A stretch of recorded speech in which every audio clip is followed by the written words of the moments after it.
Good morning. Welcome to Shields and Arrows, where we defend the faith, the family, and the fellowship. I am Pastor Mark Baze. Now, I know, I'm late, but hey, you try taking care of 4 kids all under the age of 3. Cut me some slack.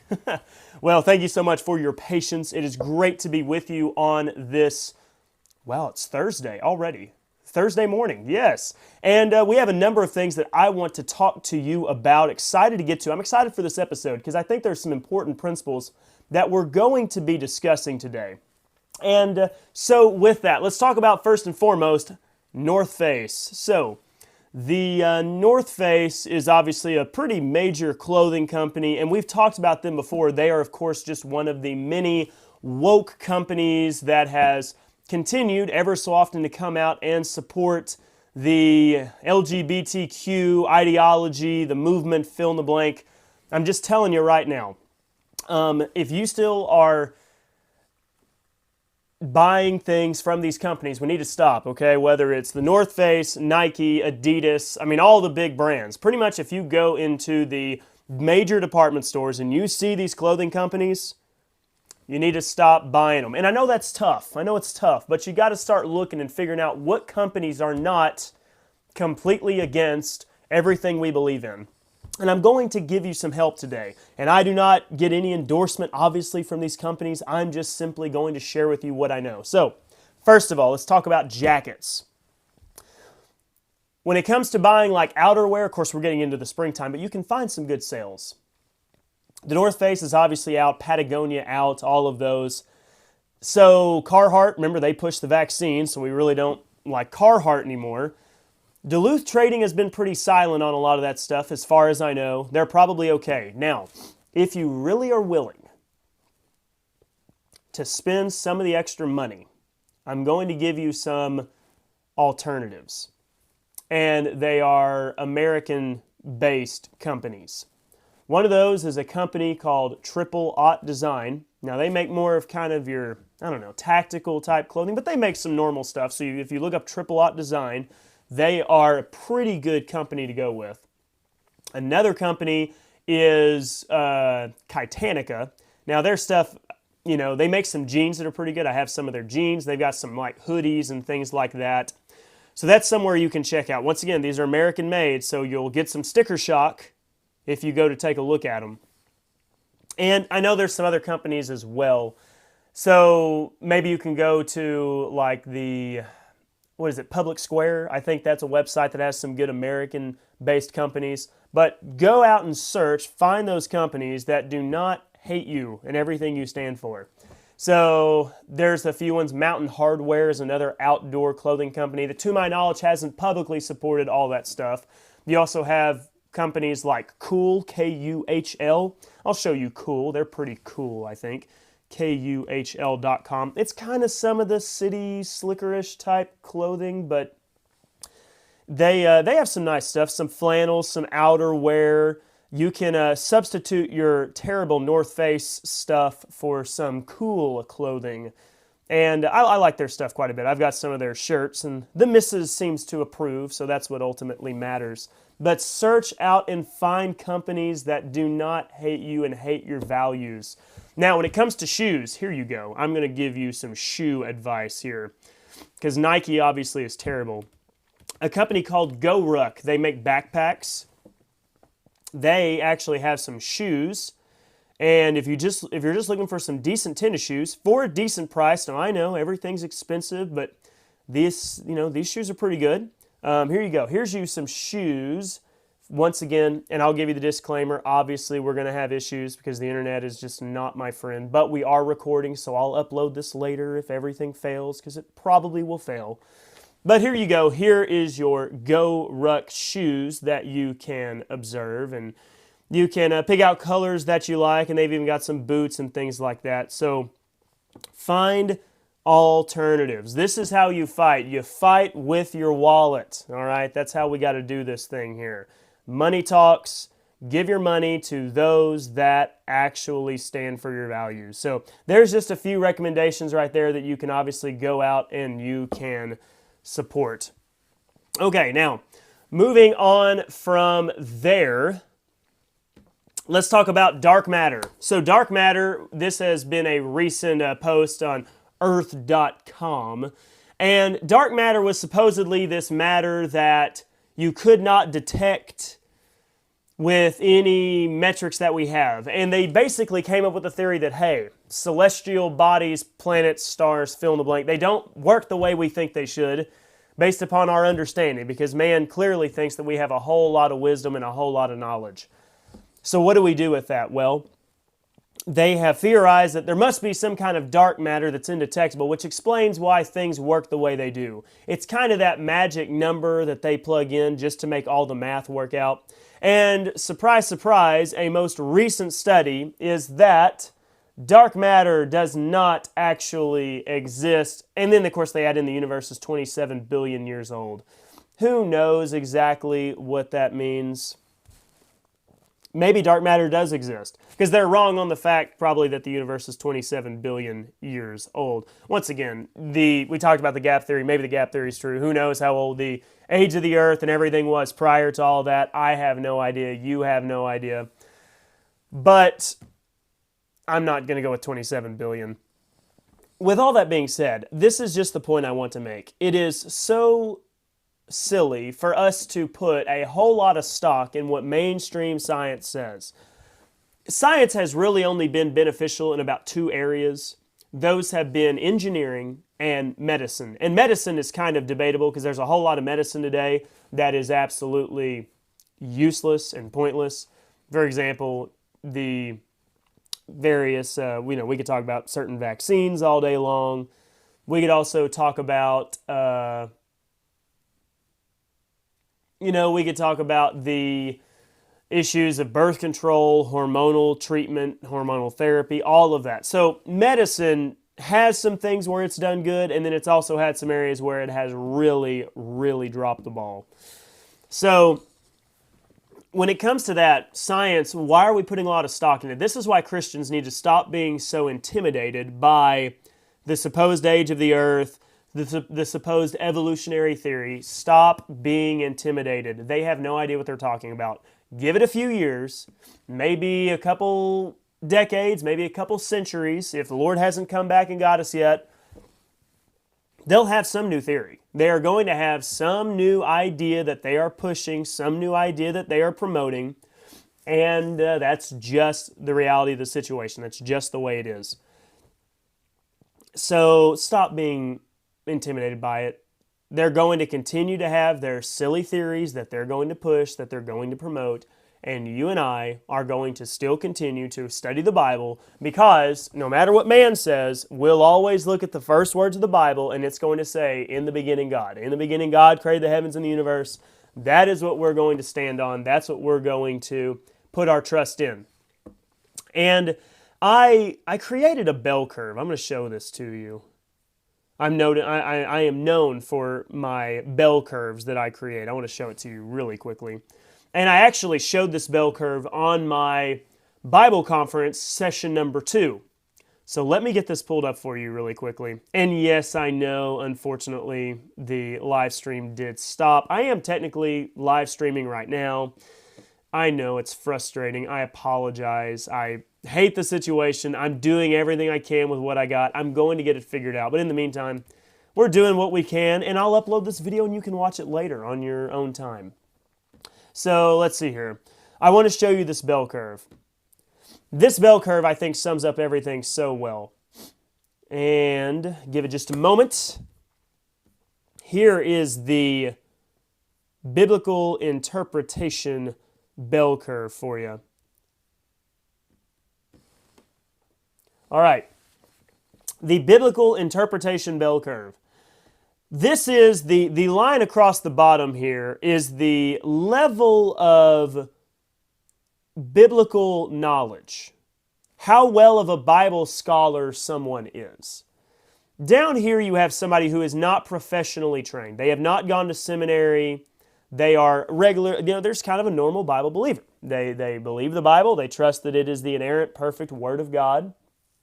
And so they take the Bible for what it says. It is God's perfect revelation. It contains the wisdom of God, the revelation of God. Therefore, for the Bible tells me so. That is how they base their theology, their doctrine on.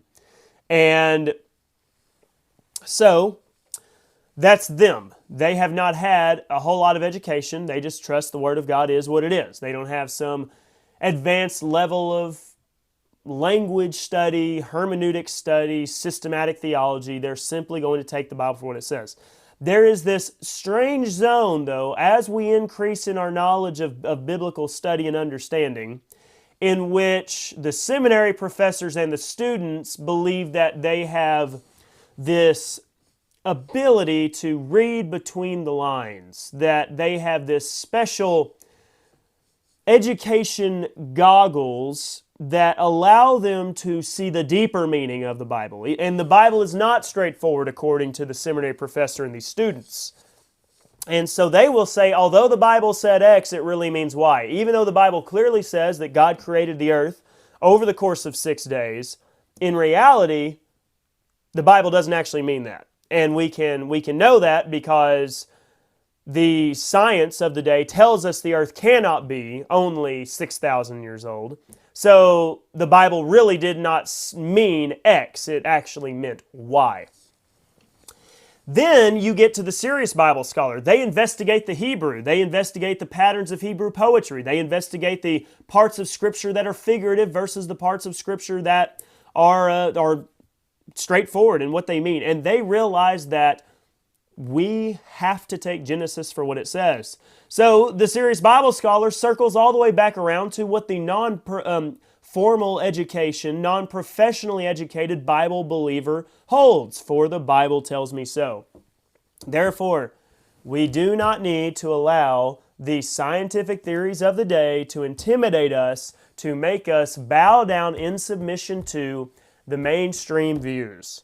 Because in 1,000 years, the Bible will say what it says, and man will have their theories. Unless, the Lord hasn't come back by that point. And so thank you all if you're continuing to be with me, to continue to suffer with me. Like I said, just hang in there. I promise that we will get the whole show uploaded. So if you don't get to watch it now, the whole show will be uploaded later, okay? Don't worry. We're going to get this figured out. I'm continuing to hone this, get this figured out. Elon Musk, I know you're a watcher. I know you're a dedicated subscriber. Help us. Help us get this figured out. Okay, now, with that, I want to talk about another important matter. And this matter is everything in life. Every single person has to sacrifice something. This is something that we have wanted to deny in modern day. We have wanted to make the claim that every single person can have their cake and eat it too. That is the liberal position. That is the progressive ideology, that every single person can live their own life exactly how they want. We can all have whatever view that we want, and there will be no consequences. That you can do whatever you want in life, that everybody can just have their own truth, their own reality, and there will not be any ramifications, any consequences for that view. That is fundamentally not true. Everything in life results in sacrifice, okay? And let's look at it this way. So, let's look at it first of all in terms of jobs. If you want to be financially comfortable to where you do not have to worry about making ends meet, being able to have everything you want, the house you want, the vehicle you want, it requires sacrifice. You have to sacrifice time. Now, maybe that's in schooling. Maybe you're having to go through school. My wife, she's a doctor. I'm the right dividing version of Ben Shapiro.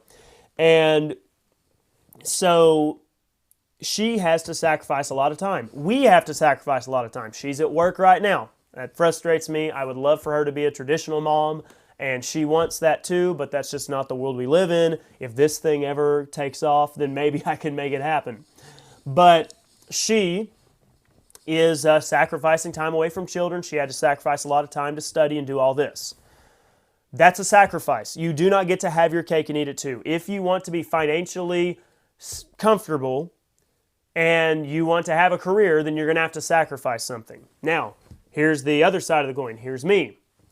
I'm not a dumb person. I could have went to medical school. I could have done this. I could have done that, or at least I could have made it a good shot. My wife and I, whenever we first took the MCAT, we made the exact same score, which was like just below a really competitive score.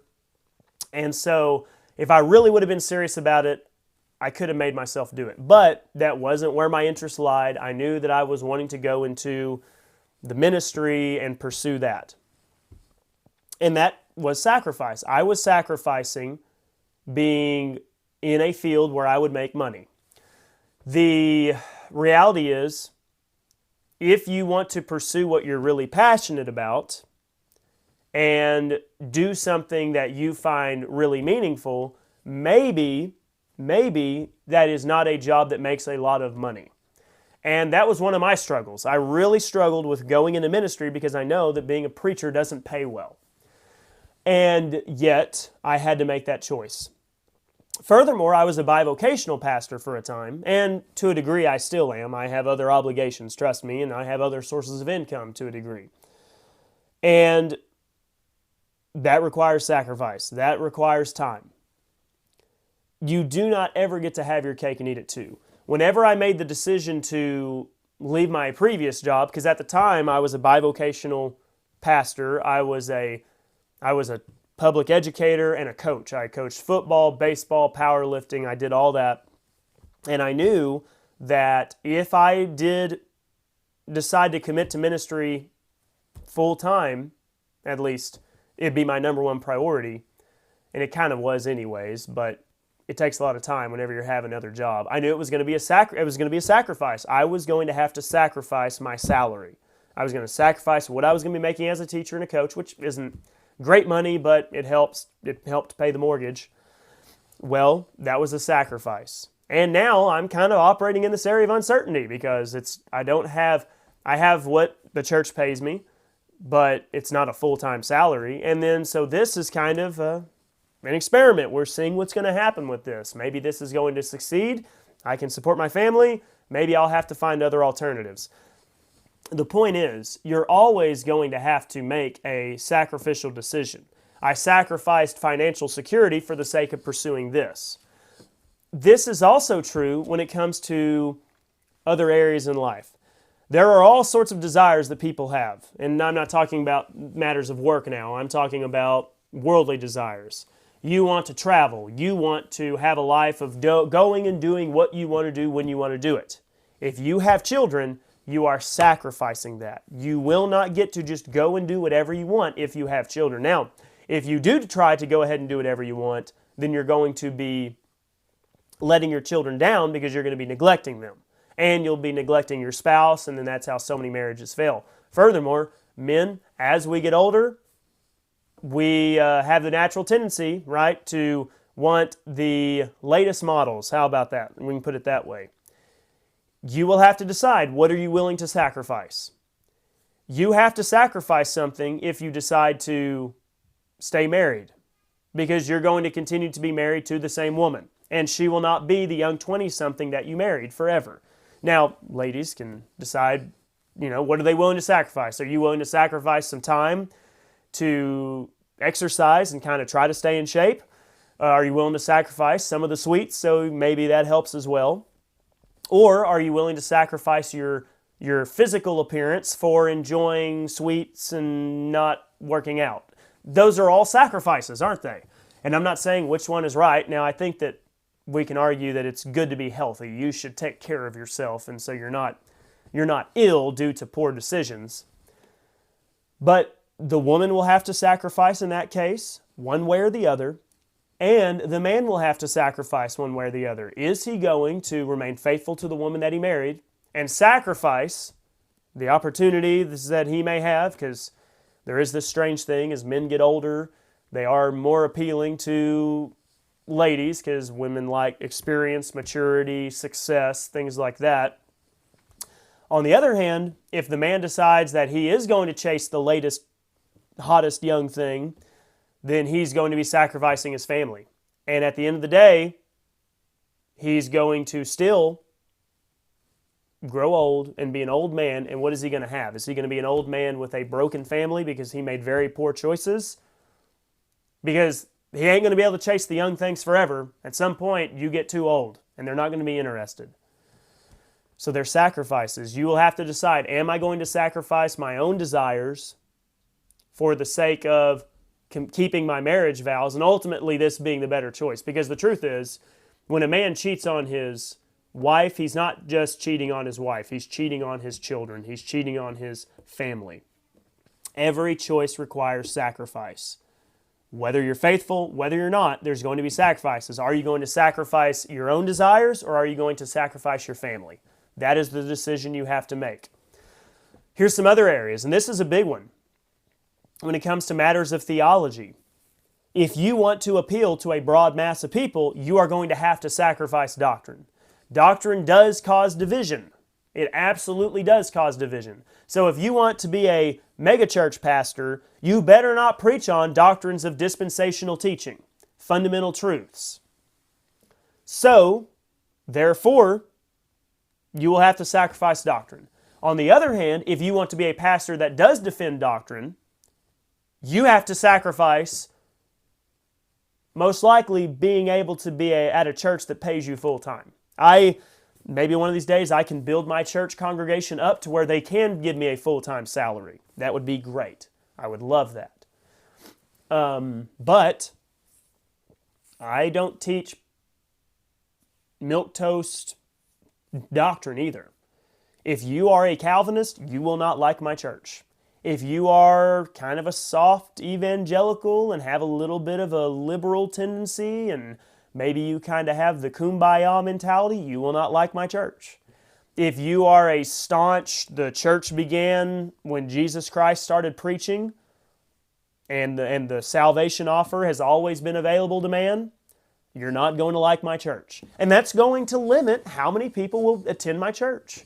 And so therefore, that will limit how much I'll be able to make it at that church as a pastor. There's sacrifice. And that's why I think a lot of preachers, maybe not a lot, but there's been a number of preachers that have stumbled upon the truth of rightly dividing the Bible, the truth of mid-acts dispensationalism.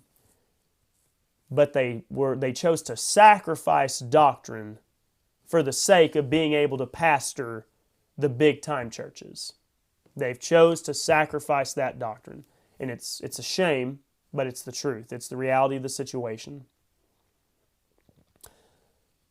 Here's another sacrifice. Do you want to live in a free country to where you are able to take care of your family and not have the government impose their will upon you? If that's the case, you're going to have to be willing to sacrifice, how about this? A guaranteed housing, a guaranteed income, a guaranteed medical care system. And that becomes your responsibility. You have to do that. But that is the sacrifice for freedom. Here's another part of that sacrifice. You are not giving the government the responsibility of protecting you and your family. That is your responsibility. Therefore, you are not going to sacrifice your right to have a gun. You get to have a gun, but guess what that means? Everybody else gets to have a gun. Therefore, with the accepting of that individual liberty, you are putting yourself at the risk of potentially a bad person having a gun. That's the sacrifice you're making. Now, I'm absolutely pro-gun. I am willing to make that sacrifice because I would rather take my chances and use my own firearm to protect myself and my family against a person who potentially could use a gun for bad than me be at the mercy of the government, depending upon them to protect me and never use that gun against me and my family. That's the sacrifice that you have to decide. Either way you're sacrificing. If you say no guns for individual people, only the government can have guns, that's a sacrifice because you are sacrificing your own individual liberty, your own autonomy, your own ability to protect yourself and your family with the hope that the government never turns those guns on you. That is the sacrifice. The pro-gun or anti-gun position both have their sacrifices. Whenever I was an educator, I got called into the administrator's office because I had made some posts online as a private person that were very pro-gun. Obviously, the administrator kind of had some issues with it because he was not very pro-gun, and so we had this discussion, and he said that if we are going to have the liberty to have guns, then the blood of the dead children in schools that get shot are on our hands. And I just had to look at him and I said, that is the sacrifice of liberty. That's the harsh reality. You have to sacrifice something. Now, here's the truth that we don't want to discuss. How many school shootings are there every year? Too many, right? If there's one, there's too many. That's too many school shootings. Now, here's where things get tough. The number of people that die as a result of a gun in the hands of a wicked person is fewer than the number of people that would die if only the government had guns. They will cite the European countries. The truth is, one day those citizens will need guns. Just look at Ukraine. As soon as Ukraine got invaded, guess what the government did? Oh my goodness, now everybody can have a gun. And all these people who had never picked up a gun before didn't even know how to use one, so they were training people with sticks to try to get them to understand how to use a gun. Everybody will need a gun one day. You will need to defend yourself. That is the reality, plain and simple. Are you willing to sacrifice your safety for freedom? That is what the balance is. Guaranteed safety or guaranteed freedom. And that guaranteed safety comes with the asterisk that guaranteed safety is only guaranteed as long as the government is going to keep you safe. But if you dare rise up, guess what? The government gun is now pointed at you and you have no way to protect yourself. None at all. Tomorrow, I hope the live stream works because we'll look at some stuff tomorrow and I'll go over maybe some things. But that'll be on the Worshipify segment because I want to show you things that I can't show you on a live stream. Everything in life will require a sacrifice. If you want to stand for sound theology, you're going to have to sacrifice something.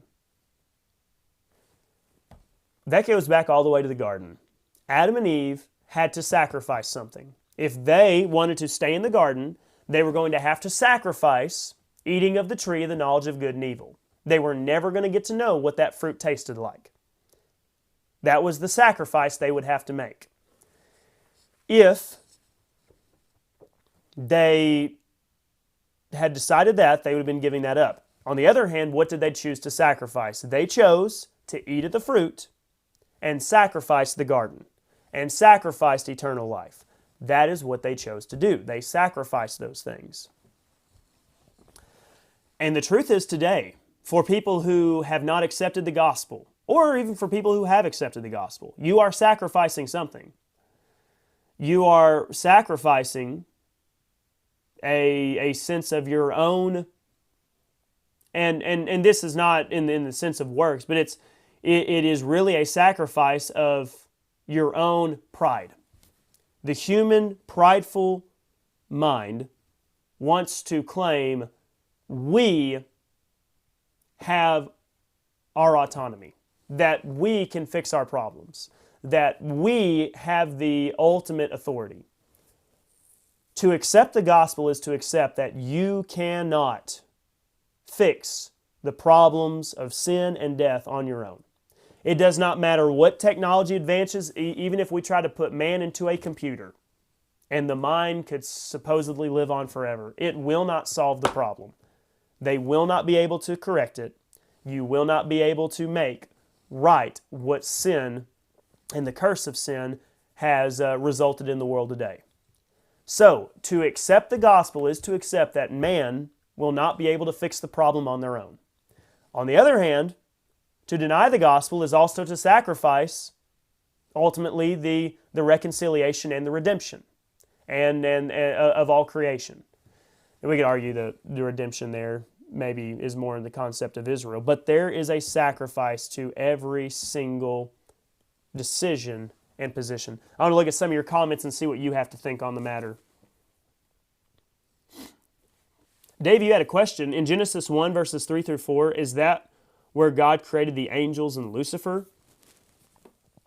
Maybe I'll look at that. Now, it's possible that the angels and Lucifer predated the current earth if the gap theory is correct. But if not, and there was only God obviously there was only God in the beginning. But yeah, if the gap theory is not correct, there has to be a process in which the angels, they had to be created somewhere. Nancy says a lot of believers go through that same Bible curve until they get out from under their teachings into right division. Yes, you do. Yes, you will get to the point where everybody starts out as a very basic dispensationalist, and I mean everybody in the sense of just your basic conservative church that's not harping too much on Reformed theology. Your independent Baptist churches, even your Southern Baptist churches that aren't taken over by Calvinism, you'll be a very mild dispensationalist. You'll just take the Bible as it is. You'll probably misunderstand some things. Then you'll get a little bit of education. Then you'll start reading Calvinism into everything. And then maybe finally, if you can learn right division, you'll get out of that. Nancy also said the law of reaping what you sow applies to having our cake and eating it too. Yeah, that's right. You cannot have your cake and eat it too. You will reap what you sow. Scott says an old saying, paraphrase, women scold men for only looking at the curves, but women tend to gravitate to the wallet. I think it's called human nature. Yeah, it is. It is. I mean, you'll see some of the prettiest of women be with some men who don't look like they could fight their way out of a wet paper sack.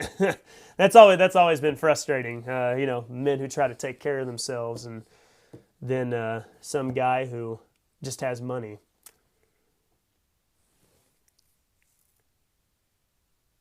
Susan says, when you think of the 70 to 80 years on earth compared to all eternity, these decisions are simple. That's right.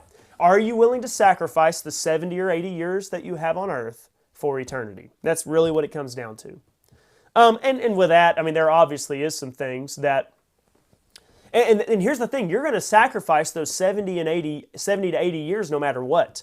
Because if you choose to live and indulge in your own desires, your fleshly desires, you'll sacrifice those 70, 80 years because you're wasting them, even if you're saved. And this is where there'll be people say, no, a Christian's going to live a certain way, and they're going to be obedient all the time, and they're going to act and walk and talk and act like a Christian every day. No, it's not what Scripture says. We don't need to read in legalism. That's a Calvinist regeneration doctrine. If you are saved and you live disobediently 70 to 80 years, you are sacrificing those years when you could have been doing good things for the service of God. You will have sacrificed those years and wasted them. On the other hand, if you're not saved, you also wasted those 70 and 80 years because you went all that time without ever being reconciled unto God, and you gave up eternity. Also, if you're a Christian and you choose to live a life for the service of God, denying your own desires, using the liberty you have in Christ for doing good things for the Lord, you're also going to sacrifice them because you're not going to exercise the desires of your flesh. There's a whole lot of things I could pursue. I mean, I'm sure that I would enjoy being a, world-traveling adventurer, not worrying about the cares of the world, right? That's kind of the young man picture, the James Bond, Indiana Jones type, right? There's aspects within a man, I can tell you, that I would like to just travel the world and do all sorts of crazy things, right? I'm going to sacrifice those desires, and I'm going to get up and I'm going to feed those 3 babies, because at the end of the day, my genealogy, my offspring will live on. So I'm going to do something that's going to matter in the long run.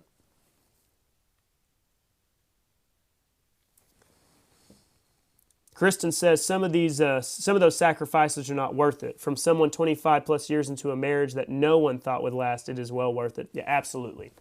Absolutely. People that are married live longer. People that are married live happier lives. Don't buy all that garbage that they spew. That, oh no, it was better that we separated. We really separated for the children. That's why we got a divorce, because it was better for the children. No divorce has been better for the children. Okay? Under the vast majority of circumstances, outside of an abusive spouse, there has not been a divorce good for the children. And that includes these divorces that take place after the child gets out of the home. You're not off the hook for that. You're not off the hook for that. If you are a couple, you're a married couple, and you get your kid through high school, or you get your kid through college, and then you divorce, that doesn't get you off the hook. Marriage is a lifelong commitment. If you give it up at any point between then and death, till death do you part, you did it wrong. So yes. Now, here's the truth. Everybody has areas in their life that they're not proud of and they made mistakes. I don't care to go through my list. But for you to continue to make bad decisions post bad choices, bad things that happen in your life, that's not how you handle it. What do? You move forward. So if you were divorced, let's start doing things right. Learn from your mistakes. That's the human experience. Nobody's perfect. Divorce doesn't define you. That doesn't define who you are. But we need to admit that divorce was not good. It's not.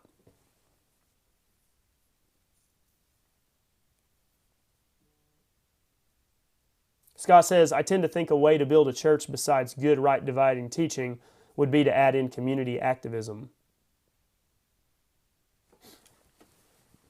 As long as it doesn't turn into like social justice warriorism. But yes, doing things in the community. And that's why like small rural churches are good about that. Like they'll do, for example, we fed some families over Thanksgiving. You know, my church, we had a business meeting. We approved to buy like 4 families their Thanksgiving meal. We do backpacks for kids whenever they go to school. We get all their school supplies. And so yeah, there's a lot of good stuff that, and smaller churches are better about that than bigger ones. They are. They really are. Ken said, those wicked people will always find a way to destroy, either by guns or IEDs, machetes. Oh yeah, they always will. Here's the truth. If you want to cause a mass casualty, I mean, the dark reality is you do what Timothy McVeigh did. You take a truck, you plow through a crowd of people. The reason why they use an AR-15 is because they know it gets media. Here's the truth. Here is the truth. I'm telling you right now. If you had a guy get in a semi-truck and plow through a parade and murder 100 people, it would be in the news cycle for maybe a week. If you have a guy take an AR-15 and shoot 4 people in a restaurant, it will be in the news cycle for a month. It will be in the news cycle for a month because that is politically charged, politically motivated. That is the truth. And if we would stop making it such a political matter, guess what? They would stop doing it. They do it to get fame. That's why they do it. Kristen says, but the blood is on the hands of the one who pulled the trigger. Yes, not the ones who believe we have the right to protect ourselves from those people. Guns never killed anybody. It's always the person that's pulling the trigger. Absolutely. Absolutely. You're right. Davey says you're, oh no, I skipped over one. Ken says, hey Davey, I believe Lucifer and the angels were created long before creation of the earth. As a possible example, the mystery was kept hidden God before the world began. Yeah, that's a good point, Ken. So the heaven and the earth does not necessarily refer to heaven where God dwells. God could have created all that long before. The heaven and the earth would be the earth and the space above it, around it. it does not necessitate where God dwells. So God could have created the heaven where He dwells, and this is, I think this is correct. And then the angels, the cherubs, the creatures that live there, long before He created, the universe as we know it. So I think that's a good case to be made there. Davey says, you're really enjoying my conference on Genesis. Thank you, Davey. I appreciate it. That's one of those things where one of these days I would really like to do a full 3-day, 5 hours a day, maybe even 8 hours a day session on the first 6 chapters of the Bible. I think there's so much there. And one of these days I will. I was talking to one of our right dividers about this. I'm looking at potentially next spring, doing a conference at Blue, at my church, and doing this over the course of a weekend where I teach something along the lines of either a Friday evening, all day Saturday, and then do a sermon on Sunday morning to wrap things up, potentially, or doing maybe a all-day Saturday, our Sunday service, and then we do have our conference the rest of Sunday evening. I'll kind of let y'all know. I would love for our Texas people to be able to make it. I would love for our Oklahoma people to be able to make it.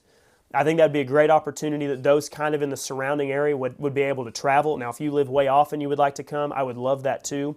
But I'd love to give you more heads up. There's a ton of places that you can stay in the Durant area.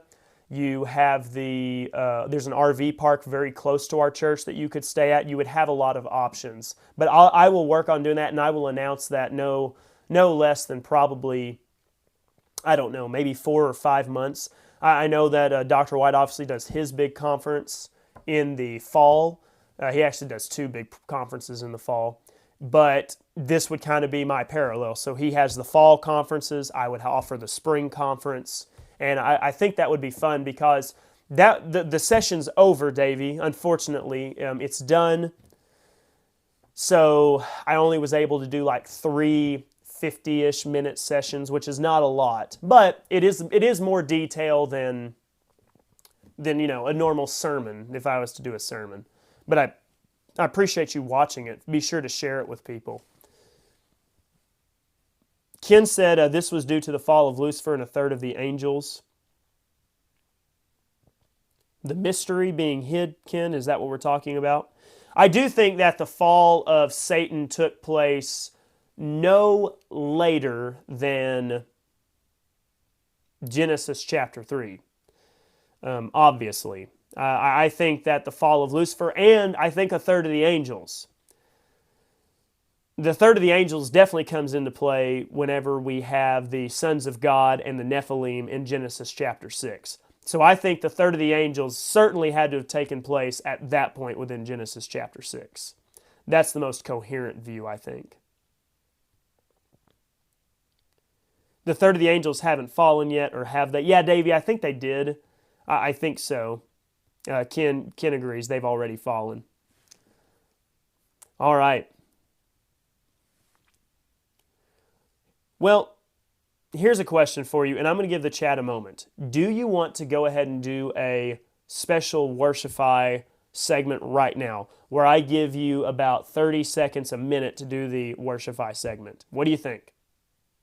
Because if so, I'll end the YouTube segment, because like I said, I'm going to show you something that I can't show you on the YouTube live stream that I can show you on Worshipify. So what do you think?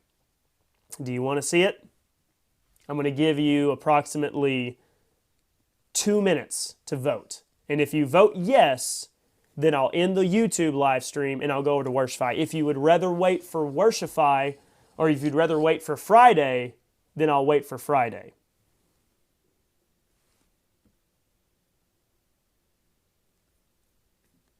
So we'll see what you say, and then we'll go from there.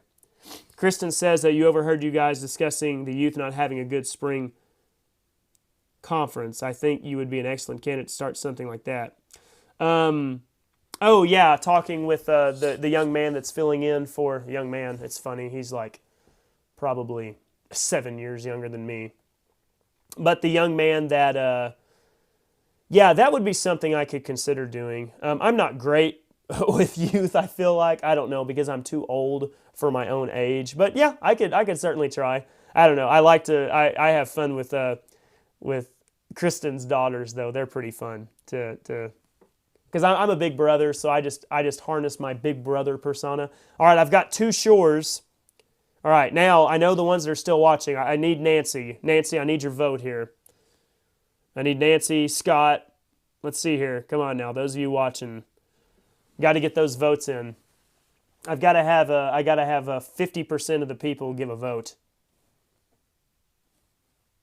Yes, go to Worshipify. Okay, now when we go to Worshipify, it may be beneficial for you to kind of let the video load. Okay, so back up just like a few seconds with the live stream, and so give it some time. Okay, so I'm going to switch over to the still image of shields and arrows. Okay, and then we'll go do that. Okay. All right, so let me go over to the YouTube screen, and I'm going to end the live stream. Okay, so we'll give it a try though. So let me go to my screen that lets me in the YouTube one. It'll give me just 1 second.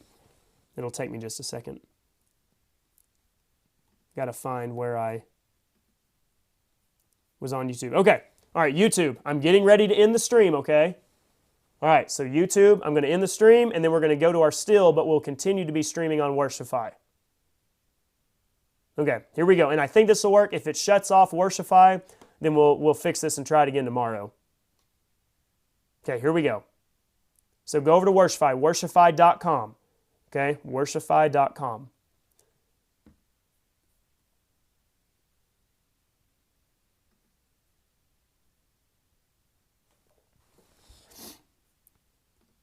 Okay, so Worshipify.